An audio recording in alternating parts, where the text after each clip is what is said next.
So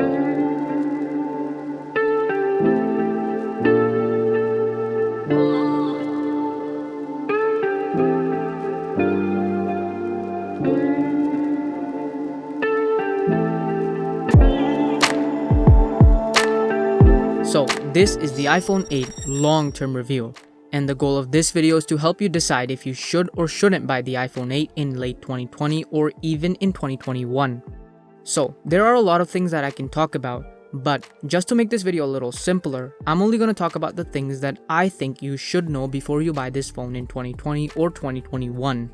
So let's start with one of the first things you'll see on a phone, the screen. So the iPhone 8 has a 4.7-inch screen. For size comparisons, here's an iPhone XS that has a 5.8-inch screen, which is the same screen size as the iPhone X and the iPhone 11 Pro. I think the screen of this phone is a little small for today's standards, but if you don't have huge hands, you can comfortably type on it and get pretty much everything done easily. You can see it outdoors, but it doesn't get super bright. So I'm gonna say the screen is actually good. The huge bezels around the screen do make the phone look a little old, but the screen itself is not terrible. If I had to use this phone as my daily driver, honestly, I would be totally fine with it. It's an LCD screen, but it's a really good quality LCD screen. If you are an average consumer, I think you will be fine with it. Next, the battery. So when the iPhone 8 was launched, the battery wasn't excellent. And as we know, as phones get older, the battery health decreases, which basically means the battery life gets worse, unless you replace the battery. So on this phone, I haven't really tested the battery life myself, but this phone has 90% battery health, and this is actually my sister's phone. According to her, the battery life is good. It's not great, it's just good. If you are going to buy this phone, I would say if you can, get one with at least 85% battery health, just to be on the safe side. But I still think you'll probably need to charge this phone during the day. It's definitely not a full day phone. Now, just before I start talking about the next thing, I want you to know that in the description below I have linked some good cases for this phone that I recommend. So moving on to the third one, the cameras. The iPhone 8 has two cameras, one on the back and one on the front. Simple. The rear camera has optical image stabilization, and it can shoot up to 4K at 60 frames per second and 1080p at 240 frames per second. So the rear camera on this phone is actually pretty good. I was kind of surprised by the photos and videos I took from this camera. It's definitely not as good as the ones on the iPhone 11s and 12s, but for this price range, it's really good. It honestly exceeded my expectations. However, in low light, it does fall apart. But I wasn't expecting it to be good in low light anyways because it doesn't have night mode.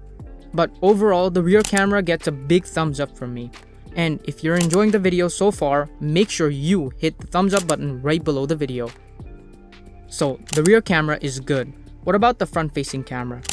Now, I don't really use the front facing camera very often, and I didn't take a bunch of photos with it, but from the ones I did take, I can tell you that it's okay. It's there. If you want to take selfies, you can get decent photos with it. But same goes for the front facing camera. It's not really good for low light photos. Next, the speakers. So this is a quick one. I don't have a lot to say about the speakers. Don't expect really high quality sound from them because, well, it's a phone. However, they are stereo speakers, which is actually one of my favorite features on this phone. And also, in case you don't know, this phone doesn't have a headphone jack, which honestly in my opinion is not a big deal in 2020.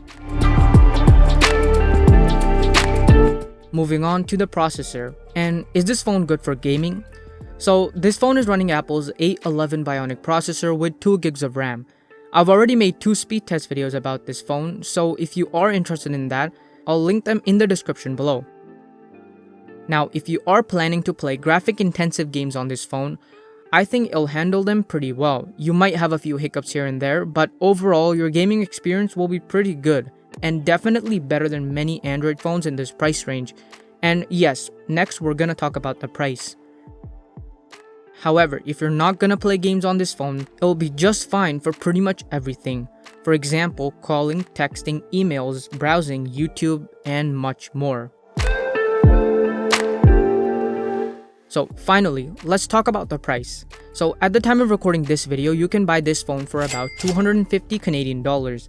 Now here's the thing, I see this phone as a cheaper iPhone SE 2020 because really, the iPhone SE 2 is basically an iPhone 8 from the outside, but from the inside it has a slightly better camera and a better processor. But that's about it. Almost the same battery, screen, speaker, home button, and pretty much everything else. But the base model brand new still costs 600 Canadian dollars without tax. So I personally don't think the slightly better camera and better processor in that phone are worth an extra $350. Like, you can get two iPhone 8 and probably an iPhone 6 for the price of one iPhone SE. So that's why I think for most of you, the iPhone 8 will be a much better option. This is a solid phone for just $250. Now real quick, here are some of the smaller things you might want to know before you buy this phone. So this phone has wireless charging, pretty good. It has a capacitive home button that I really like. The design is also really good in my opinion. It's IP67 water resistant, but try not to get it near the water. Trust me, I've had bad experiences in the past. And last but not least, this phone supports fast wired charging, and I believe it's up to 18 watts. And that's about it. I really hope you found this video helpful. If you did, please like it and subscribe. That's all. I'll see you in my next video.